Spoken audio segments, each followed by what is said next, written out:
আসসালামু আলাইকুম গাইস, আজকে আমি বের হয়ে গেছি, দেখতে পাচ্ছি গ্যাসের বোতল নিয়ে। ঠিক আছে, এটা চেঞ্জ করব না, এটা হচ্ছে একটা নতুনটা কিনে নিয়ে আসবো। গ্যাস শেষ হয়ে গেছে, সো গ্যাস ছাড়া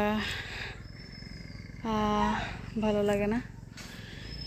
সো মা সেজন্য বললো গ্যাস নিয়ে আসতে, যদিও বা আমার বাবা যেতে পারতো, বাট হচ্ছে বাবা একটু ব্যস্ত, আর হচ্ছে বাবা আমার মতো করে কিনতে পারে না আসলে। ঠিক আছে, মানে আমার বাবা হচ্ছে যে যত চাইবে অত দিয়ে দিবে, দামাদামি করবে না একদম। ঠিক আছে, আর আমি তো দামাদামিতে ভালো এক্সপার্ট। ঠিক আছে, সো এখন যাবো, গাড়ির জন্য ওয়েট করতেছি, গাড়ি পাচ্ছি না। সো দাঁড়িয়ে আছি রাস্তার পাশে।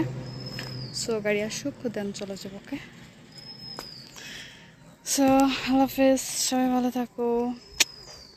আমার মতো কি তোমরা